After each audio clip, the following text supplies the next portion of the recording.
Pessoal, muito boa tarde. Hoje nós vamos falar sobre mais uma técnica que estamos aprendendo dentro do curso de Instrumental F, e essa técnica é a espectrofotometria de emissão atômica. Eu procurarei fornecer detalhes sobre a parte teórica desta técnica e me concentrarei basicamente nos aspectos relacionados à prática que foi desenvolvida, que foi filmada e cujos vídeos estão disponíveis para que vocês possam consultar. Esse vídeo que eu estou gravando com essas explicações envolvendo slides PowerPoint e planilhas Excel, eles atenderão tanto a minha turma, né, Rodinei Auguste, quanto a turma do professor Evandro Pitin. Bom, nós já vimos até o momento a espectrofotometria de absorção molecular. Moléculas que absorvem na região do visível e que, portanto, são coloridas, e moléculas que emitem radiação de fluorescência. Essa é a primeira vez que nós iremos trabalhar especificamente com elementos, com átomos. Existem, para determinar metais em amostras diversas, duas técnicas principais. A absorção atômica, que é a principal delas e que nós veremos na aula da semana que vem. E essa técnica de absorção atômica ela é baseada na absorção de radiação eletromagnética. O A de absorbância sendo proporcional à concentração do elemento em solução. E a emissão atômica, onde se mede a emissão de luz ou de radiação eletromagnética por elementos presentes em amostras. Ambas técnicas são muito importantes para vocês que trabalham na área de farmácia, porque existe uma série de medidas que são feitas utilizando uma dessas duas técnicas, especialmente quando se deseja determinar metais em diversos tipos de amostras. A emissão atômica que nós nos restringiremos na aula de hoje é uma técnica onde a amostra em solução ela é inserida, aspirada para dentro de uma chama. A chama em alta temperatura fica na saída de um queimador. Esse queimador utiliza um combustível, um gás que reage com oxigênio e produz chamas com elevadas temperaturas. A amostra em solução, ela é aspirada para dentro do equipamento, formando um spray. Esse spray é constituído de uma série de pequenas gotas. E essas pequenas gotas, elas são permitidas passar por uma região chamada de misturadores. Apenas as gotas menores conseguem percorrer todo o caminho formado pelos misturadores e atingem a chama. As gotas maiores, elas acabam se colidindo com as paredes dos misturadores e acabam sendo absorvidas, sendo eliminadas através de um dreno. Ao atingir a chama, acontece todo o processo de emissão, conforme eu vou explicar para vocês. Então, eu tenho o combustível e o oxidante entrando simultaneamente.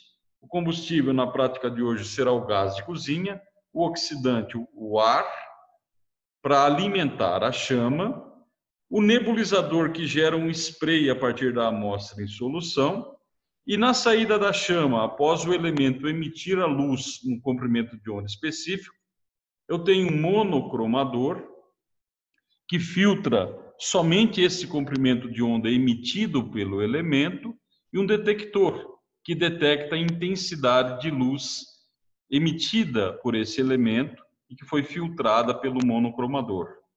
Então, esses misturadores são importantes porque eles promovem a homogeneização do aerossol e eliminam as gotículas maiores, conforme eu havia explicado para vocês. O fenômeno da emissão atômica pode ser resumido aqui nesse esquema, onde eu tenho uma solução de um sal qualquer, né, por exemplo, cloreto de sódio, cloreto de potássio, ele está solúvel numa solução aquosa, ele é nebulizado para dentro do instrumento, conforme eu mostrei para vocês no slide anterior, e sendo que da amostra que é nebulizada, de 95% a 99% é eliminada pelo dreno. Então, a amostra, o sal, ao atingir a chama, o solvente é imediatamente evaporado, forma-se o sólido, sal MX, que acaba gerando o sal MX na fase gasosa, tudo isso dentro da chama. Acontece a dissociação dos constituintes do sal, M, que é o metal, e X, que é o contraíon, e o M absorve a energia da radiação da chama, a energia da chama, vai para um estado eletrônico que nós chamamos de excitado. Esse fenômeno é chamado de excitação térmica. E quando esse elemento do seu estado eletrônico excitado retorna ao estado fundamental, ele emite uma radiação que é característica desse elemento, conforme a gente vai ver nos próximos slides. Então, essa emissão de luz da transição do metal do estado eletrônico excitado para o estado eletrônico fundamental é que será medida pela técnica de emissão atômica. Bom, a técnica de emissão atômica, ela requer a atomização da amostra, e isso acontece dentro da chama, nas condições da alta temperatura da chama. E nessas condições, conforme também já foi explicado para vocês, os elementos são convertidos em átomos no estado gasoso. Esses átomos, eles absorvem a radiação, absorvem a energia da chama e acontece todo aquele fenômeno que eu expliquei para vocês. Por exemplo, o átomo de sódio, ele tem essa configuração eletrônica, 1s2, 2s2, 2p6, 3s1. É a configuração eletrônica do átomo de sódio, não do íon sódio Na+. Então, quando dentro da chama, é possível acontecer a transição eletrônica de vários possíveis tipos de transições eletrônicas, como esse esquema mostra. Por exemplo, eu tenho aqui o estado fundamental do elétron no orbital atômico 3s, ele absorve a energia da chama e ele migra para um estado eletrônico excitado 3p. Eventualmente, ele pode migrar para outros orbitais atômicos de mais alta energia ainda, como 3D, 4D, 5p e assim sucessivamente. A mais importante das transições eletrônicas é essa aqui, onde eu tenho a migração do 3s para o 3p. Quando esse elétron do 3p retorna para o estado de transição 3s, a emissão de radiação num comprimento de onda de 589 nanômetros, que corresponde a uma cor amarela, e é essa radiação que nós iremos medir para tentar correlacionar com a concentração de sódio em solução. Aqui eu tenho um espectro de emissão do átomo de sódio mostrando os três principais comprimentos de onda que são emitidos por átomos de sódio no estado excitado. Essa transição aqui de 589 nanômetros, ela corresponde justamente à transição 3p, 3s. Essas duas aqui são de menor intensidade, 4p para 3s e 5p para 3s de maior energia e de menor comprimento de onda. Na prática, em química analítica, a gente vai focar nossa atenção nessa transição aqui de 589 nanômetros. Bom, em resumo, com tudo aquilo que eu expliquei para vocês, as partículas atômicas isoladas dentro da chama, elas absorvem a radiação, absorvem a energia da chama e, diferente dos espectros de absorção e emissão das espécies moleculares, eu tenho espectros que nós chamamos de espectros de linha. Não é aquele espectro com bandas largas, como nós vimos, né, inclusive, na prática do ferro, formando um complexo colorido com a fenantrolina. Então, as espécies atômicas, elas não têm estados rotacionais ou vibracionais, como aqueles de moléculas. Então, os espectros de emissão e de absorção são espectros de linhas, cujas larguras dessas linhas são bastante pequenas, de 0,01 a 0,001 nanômetros. Como eu havia dito para vocês, cada elemento emite num comprimento de onda específico, que está totalmente relacionado com as transições eletrônicas que eles sofrem após serem expostos à energia da chama. Então, cada elemento emite numa cor característica. No vídeo que está em anexo a esses slides, eu mostro para vocês vários elementos que nós fizemos na chama, mas aqui eu tenho fotos das cores emitidas pelos elementos. Vejam, por exemplo, o lítio, ele emite uma cor avermelhada, o sódio é amarelo, o potássio é violeta, assim como o rubídio e o césio. O cálcio, laranja, o estrôncio também bastante parecido com o lítio, tendendo ao vermelho, o bário, amarelo esverdeado, o índio, um azul bastante intenso, e o cobre verde. No vídeo que eu disponibilizei para vocês, eu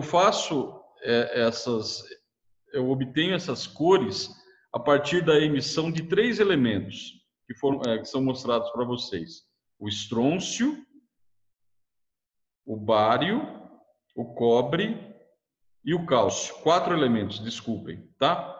O sódio, que emite essa coloração amarela, também será visto quando nós fizermos as análises propriamente ditas do sódio no soro de reidratação oral. Aqui eu tenho uma foto do fotômetro de chama, ok? Que é o equipamento que mede a radiação emitida pelos elementos numa chama. E, como foi dito anteriormente, a chama é responsável por fornecer a energia necessária para a excitação dos átomos. Também, já como foi dito, a composição da chama é combustível mais comburente. O comburente, você pode usar oxigênio puro, que fornece uma temperatura de chama maior, ou o ar. E a combinação de diferentes combustíveis com diferentes comburentes gera chamas com diferentes temperaturas.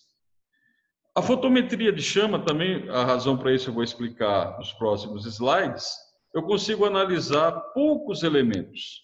Basicamente, os elementos dos grupos alcalinos e alcalinos terrosos, ou seja, sódio, potássio, lítio, cálcio, bário, não foge muito disso. A absorção atômica que nós vamos ver na semana que vem, ela é muito mais ampla. Basicamente, eu posso analisar qualquer elemento por absorção atômica, mas não por emissão atômica. Aqui, eu tenho mais ou menos a composição da chama e a sua relação com a temperatura. Chamas com excesso de oxidantes são mais quentes, são chamas mais azuladas. Porém, chamas com excesso de combustível, eu não estou na proporção estequiométrica correta. Então, a chama tem aquele aspecto amarelado. E elas são mais frias, as temperaturas dessas chamas são menores.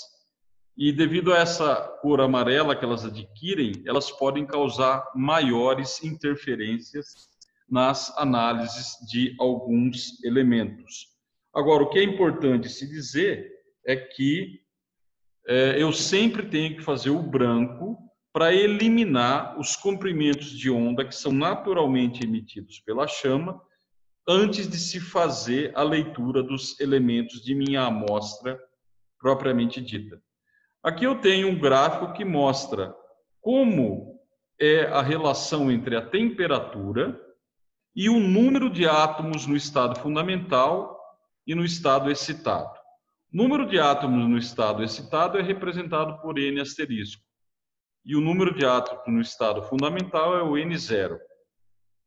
Então, por exemplo, para o césio, o comprimento de onda que se mede é 852,1 nanômetros. A 2000 kelvins, a relação entre o número de átomos no estado excitado e o número de átomos no estado fundamental é muito baixa, 4,44 vezes 10 a menos 4. Essa relação vai aumentando conforme eu aumento a temperatura da chama. No caso de emissão atômica, é importante eu ter uma alta proporção de átomos no estado excitado, porque eles é que emitem luz. O sódio, eu também preciso trabalhar com chamas relativamente quentes. Por exemplo, 3000 kelvins, eu tenho uma relação de átomos no estado excitado, átomos no estado fundamental, de 10 a menos 4 também. Mesma coisa para o cálcio. Agora vejam para o zinco. O zinco não é um elemento nem dos alcalinos, nem dos alcalinos terrosos. A relação entre o número de átomos excitado e o número de átomos no estado fundamental é muito, muito pequena. Mesmo a 4000 kelvins, essa relação é da ordem de 10 a menos 7. Por isso que a emissão atômica não é conveniente para ser trabalhada com átomos fora dos grupos alcalinos, terrosos e alcalinos, ok? Na aula de hoje, nós iremos tratar da determinação de sódio e potássio em soro de reidratação oral. O soro de reidratação oral tem uma importância muito grande para a nossa sociedade, porque ele é um medicamento muito eficaz em moléstias relacionadas à desidratação. E ele é um medicamento que pode ser preparado em casa e também pode ser adquirido em farmácias. Aqui eu tenho, por exemplo, duas fotos de dois típicos soros de reidratação oral, que são comercializados, né, aqui no nosso país. O Polidrate e aqui não está dando para ver a marca, mas ele também são facilmente encontrados e disponíveis nesses estabelecimentos comerciais. Você também pode preparar soro em casa, e o soro que nós iremos analisar hoje, ele foi preparado pelos alunos do curso de farmácia que estão um pouquinho mais à frente do que vocês no curso. Eu explico isso no vídeo, mas a composição do soro de hidratação oral, ele foi feito da seguinte maneira. É uma mistura sólida que contém cloreto de sódio, 3,5 gramas, glicose anidra, 20 gramas, cloreto de potássio, 1,5 gramas e citrato de sódio diidratado, 2,9 gramas, fornecendo, portanto, 27,9 gramas no total.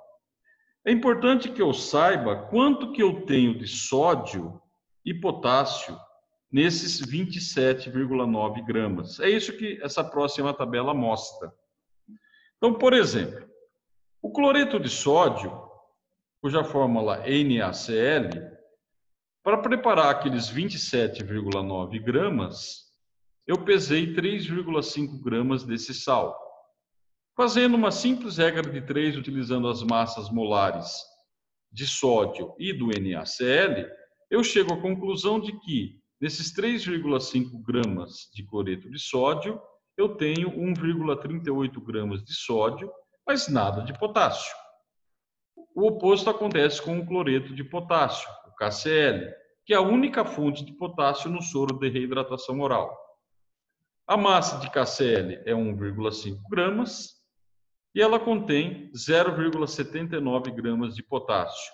Além desses dois sais, eu tenho ainda a glicose anidra, cuja fórmula é C6H12O6.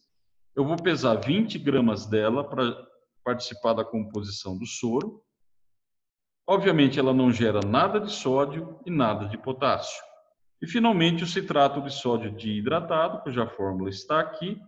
Nesse caso, ele é um sal de sódio, como o próprio nome diz. A massa desse sal é 2,9 gramas e ele contribui com 0,68 gramas de sódio e nada de potássio. Então, em resumo, dos 27,9 gramas de soro que eu preparei, que os alunos de farmácia prepararam, eu tenho 2,06 gramas de sódio e 0,79 gramas de potássio. Esses números serão importantíssimos na hora da gente fazer os cálculos. Essa é a informação que está sendo passada pelo fabricante. Ele diz que nessas condições, no soro que ele preparou, eu tenho essa massa de sódio e essa massa de potássio. E é isso que nós vamos verificar na aula de hoje. Bom, para fazer isso, eu não vou trabalhar com um soro sólido. Eu peguei 1,1005 gramas de soro, esses 27,9, eu peguei 1,1005 gramas e diluí em 1 litro com água destilada. Então, eu preparei uma solução, isso também é mostrado no vídeo, onde, nesses 1,1005 gramas de soro, a partir de uma regrinha de 3 bastante simples, eu tenho 81 miligramas de sódio e 31 miligramas de potássio. Como é que eu fiz isso? 27,9 gramas tem 2,06 gramas de sódio. Em 1,1005 gramas de soro, eu vou ter quanto de sódio? Está aqui o resultado. Então, naquela solução que foi preparada a partir do soro, eu tenho 81 miligramas por litro de sódio e 31 miligramas por litro de potássio, se o fabricante estiver falando a verdade. Antes de entrar propriamente nos cálculos, eu só vou relembrar um pouquinho para vocês sobre o método da adição de padrão. Nós iremos discutir isso ainda com mais propriedade na planilha Excel. A adição de padrão ela é normalmente feita com 4 ou 5 balões e eu sempre adiciono em todos os balões a mesma quantidade de amostra, o mesmo volume de amostra. No nosso exemplo da aula de hoje, a amostra será aquela solução de soro que foi preparada a partir do soro sólido. Em cada um dos balões, eu adiciono quantidades crescentes da solução padrão estoque, né, do meu elemento que eu desejo analisar. O mais importante de tudo é que no último balão, a soma da concentração do elemento vindo da amostra e aquela que eu adicionei não pode ultrapassar o limite superior da FOT. Então, como regra geral, no primeiro balão eu não adiciono nada da minha solução estoque padrão. No segundo balão, eu adiciono mais ou menos metade da concentração proveniente da amostra. No terceiro balão, mais ou menos a mesma quantidade daquela proveniente da amostra. No quarto balão, uma vez e meia, eu adiciono a partir do padrão em relação àquela proveniente da amostra. E no último balão, 2 vezes. Tá? Então, no primeiro balão, onde eu não adicionei nada da minha solução estoque padrão, eu já tenho o meu elemento que eu vou analisar. Ele é proveniente exclusivamente da amostra. E o gráfico de adição de padrão, ele está aqui representado onde está passando a seta do mouse. Esse gráfico de cima, exatamente esse gráfico de cima. Notem que o gráfico de adição de padrão, no eixo X eu tenho a concentração adicionada da amostra e no eixo X a resposta e no eixo Y a resposta instrumental. Então, quando eu não adicionei nada do meu elemento, por exemplo, sódio ou potássio na aula de hoje, a concentração é 0. Mas eu já tenho uma emissão que é devido à presença daquele elemento proveniente da amostra.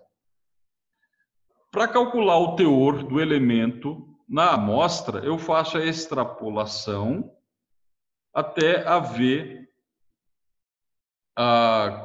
até que haja o cruzamento com o eixo X. Nesse ponto aqui é aquele que eu estou interessado. Então, eu tenho a equação da reta do método de adição de padrão. Por exemplo, R igual a AC mais B, onde R é a resposta, eixo Y, e C é a concentração adicionada. Se eu extrapolo para R igual a zero, eu determino a concentração do meu elemento proveniente da amostra. Matematicamente, isso vai dar um valor negativo, eu desprezo o negativo e considero apenas o módulo. Várias pessoas me perguntaram por que eu faço isso. Vou tentar explicar, muito embora o Guilherme também vai entrar em bastante detalhes com relação a isso. Eu peguei esse gráfico de cima, que é o gráfico da adição de padrão, e coloquei e fiz o movimento desse mesmo gráfico aqui, só que ele começando no ponto 00. Vejam então, eu simplesmente peguei essa reta e transportei ela começando no ponto 00. Ok? Notem que, nesse ponto, eu já tenho uma resposta instrumental devido à presença do elemento proveniente da amostra.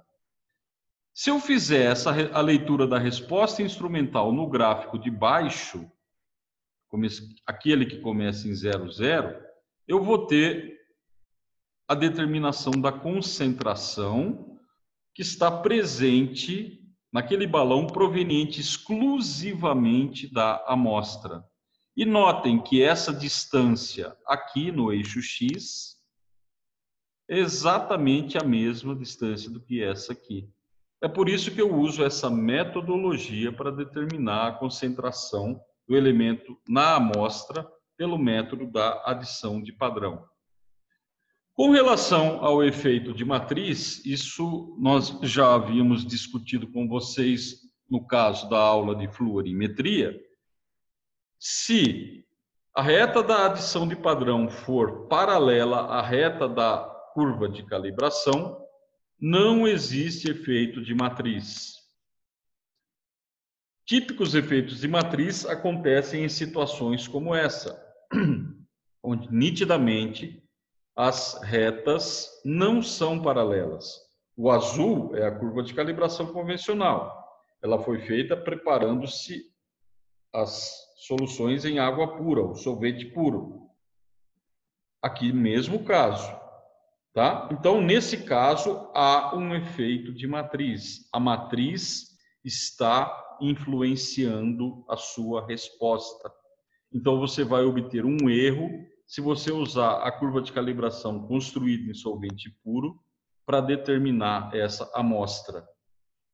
Esse efeito de matriz ou interferência de matriz é um dos principais problemas que os analistas na área de farmácia enfrentam, porque os farmacêuticos trabalham com amostras muito complicadas, sangue, urina, saliva, que não podem ser lidas em soluções construídas, preparadas, utilizando-se água pura.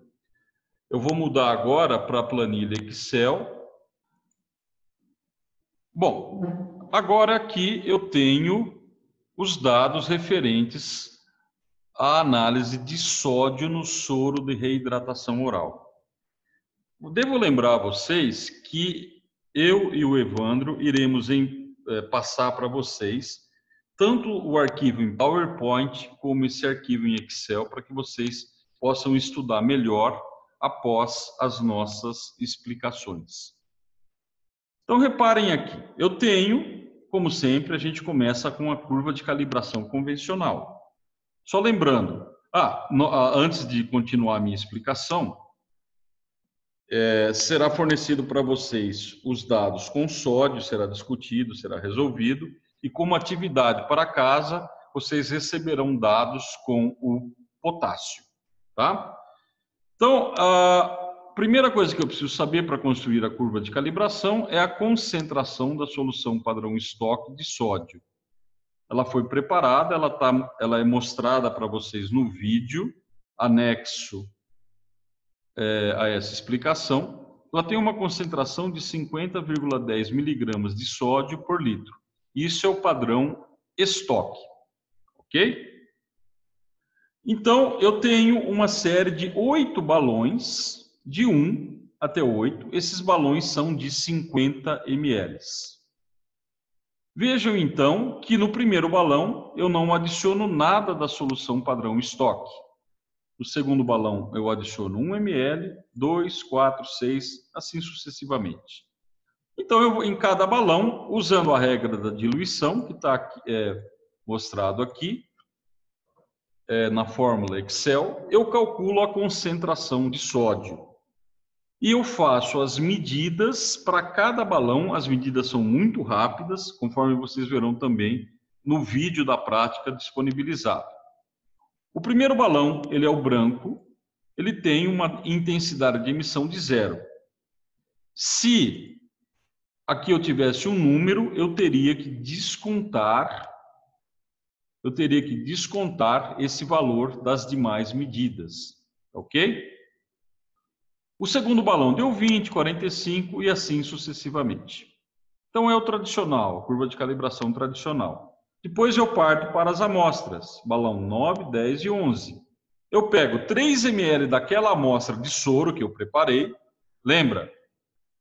A solução de soro ela foi preparada pesando-se 1,1005 gramas do soro sólido, diluindo em 1 litro de solução. É essa solução que eu vou medir aqui. Eu vou pegar 3 ml dela, colocar num balão de 50 e completar o volume, ok? E medir a emissão de cada um desses balões, que na realidade são replicatas. 105, 108 e 103.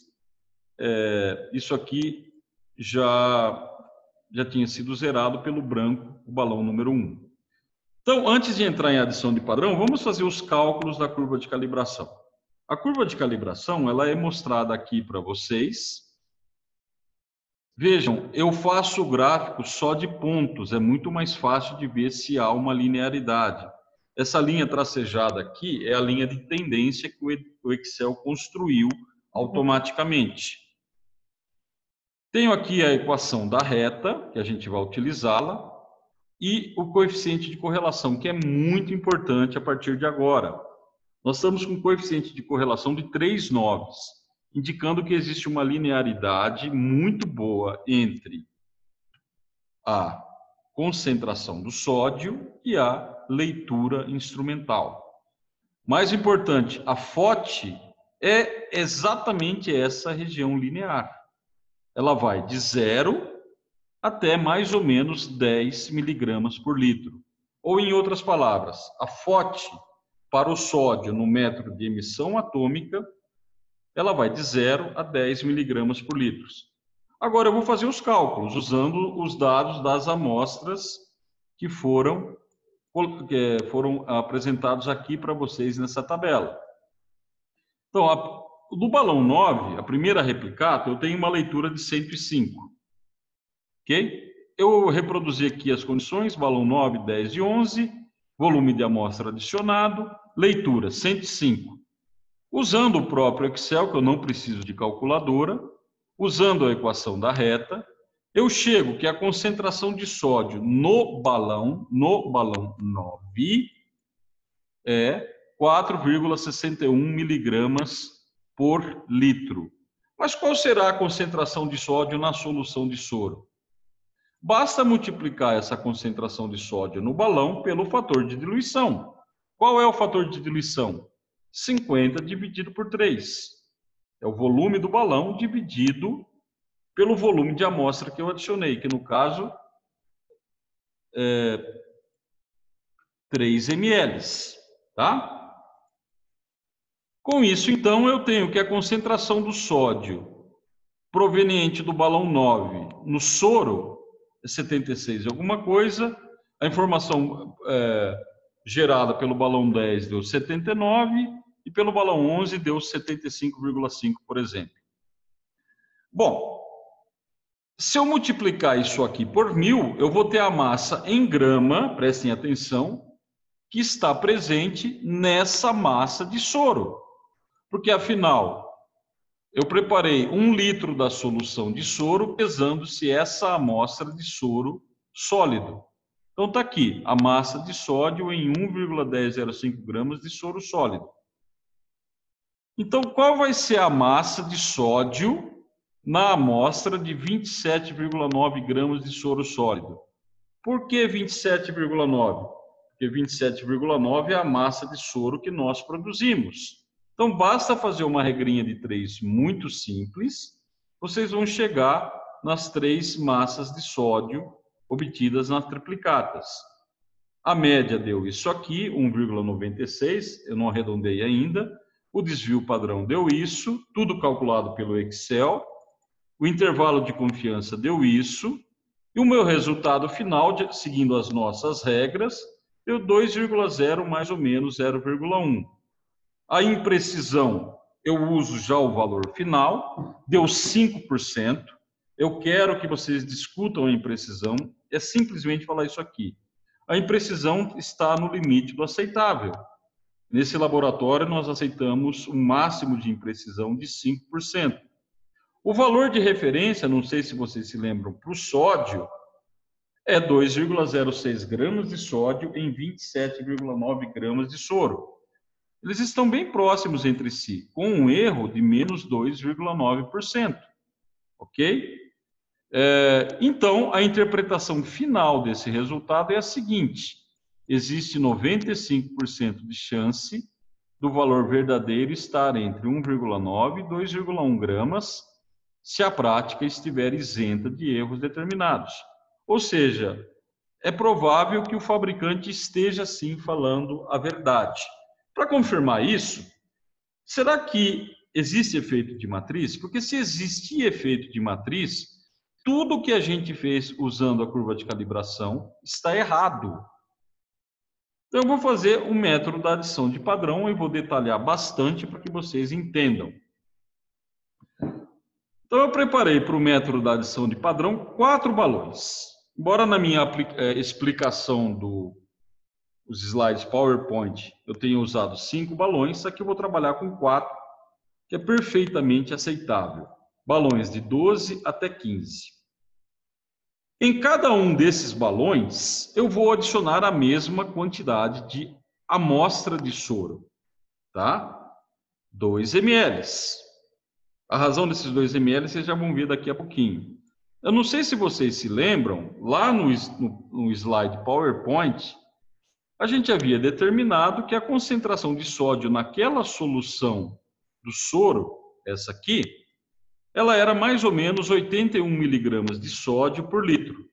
Se eu pego 2 ml dessa amostra e diluo para um balão de 50, a concentração de sódio proveniente da amostra é 3,24 em todos os balões. Então, em todos os balões no método de adição de padrão, eu vou utilizar a mesma quantidade de amostra.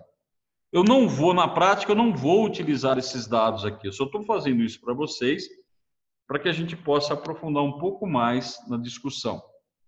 Agora eu vou adicionar quantidades crescentes de sódio nesses 4 balões. No primeiro balão, eu não adiciono nada da solução padrão estoque de sódio. Essa aqui. Eu adiciono 0 ml. Consequentemente, a concentração adicionada é 0 ml. E a concentração total de sódio é a soma dessa mais essa, que vai ser 3,24. No segundo balão, eu adiciono 1 ml da solução padrão estoque de sódio. Essa aqui. Isso te dá uma concentração adicionada de sódio de 1,00 miligramas, usando a regra da diluição. Vocês podem fazer. A soma das duas, 4,24. Balão 14, 2 ml do padrão estoque, adicionada 2 miligramas por litro. Total 5,24. O último balão, 3 ml. Concentração 2,99. Sódio total 6,24. Por que esse sódio total é importante? É crítico no último balão. A última concentração total não pode ser superior à FOT. Lembra que eu falei? A FOT vai de 0 até 10. Então, reparem aqui.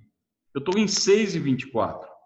Eu poderia até aumentar o volume da solução padrão estoque de sódio adicionada, que eu não iria ultrapassar a concentração de sódio total. Ela ficaria ainda abaixo da FOT. Em outras palavras, o planejamento do método de adição de padrão, ele pode variar de pessoa para pessoa e ambos estarem corretos. Então, a regra é a seguinte: eu adiciono quantidades crescentes de sódio, vindo do padrão estoque de sódio, e o último balão não pode ultrapassar a FOT, somando-se as concentrações de sódio que eu adicionei e aquela proveniente da amostra, tá? Eu adiciono uma quantidade tal de sódio proveniente da amostra, que me dá mais ou menos metade da FOT. Por isso que é 3,24. E aí as quantidades adicionadas, elas estão relacionadas com isso aqui. Pensem um pouquinho sobre isso. Bom, aqui eu tenho os cálculos do método de adição de padrão, né? Eu tenho uma ótima linearidade, 0,9956, os meus 4 pontos. O ponto inicial eu não adicionei nada de sódio, ok? 0 adicionado. E com essa equação da reta eu faço o meu cálculo. A concentração de sódio no balão, pegando aqui, igualando a equação da reta y igual a 0, calculando o x, vai te dar um valor negativo que eu desprezo. 85,4 dividido por 25,952. 3,29 miligramas por litro. Quando eu multiplico pelo fator de diluição, que nesse caso é 25, ok? O balão é de 50 e eu adicionei 2 ml da amostra de soro. Eu chego na concentração de sódio calculada a partir do método de adição de padrão. Deu 82,3. Notem que esse 82,3, ele está bem próximo daquele valor que nós estimamos a partir da curva de calibração. Não, deixa eu só antes converter para a massa de sódio, né? Concentração 82,3 miligramas por litro. Fazendo exatamente o mesmo cálculo, determinando a massa de sódio em 27,9 gramas de soro, eu obtenho uma massa de sódio de 2,09 gramas. Notem que esse valor está próximo ao valor de referência dado pelo fabricante, que é 2,06 gramas, né, de sódio, e também está próximo do valor obtido pela curva de calibração, que é 2,0 mais ou menos 0,1, ok? Então, será que tem efeito de matriz? Esse resultado aqui, indicando que os teores, as massas de sódio estão próximas pelos dois métodos, indica que não há efeito de matriz. E a gente confirma comparando-se as inclinações, elas estão próximas. Existe um teste estatístico que a gente compara essas duas inclinações, mas eu não vou falar sobre isso agora. E a gente pode ver isso visualmente nos dois gráficos colocados sobre o mesmo sistema de eixo. Vejam que eles estão bem paralelos, indicando que não há efeito de matriz. Isso é muito bom, e quando isso acontece, eu posso usar a curva de calibração. E a curva de calibração ela tem uma grande vantagem, que ela é muito rápida. O método de adição de padrão, ele é mais exato, ele é melhor. Só que eu teria que fazer um método de adição de padrão para cada amostra que chegasse no laboratório. Isso seria praticamente inconcebível, né, num laboratório que faz centenas de análises por dia. Ok? Então é isso, pessoal. Nós vamos disponibilizar esse vídeo. Vocês estudem bem e com a planilha Excel e os slides em PowerPoint que nós também disponibilizamos, vocês estudem e tentem resolver a atividade que será encaminhada para vocês, tá ok? Muito obrigado.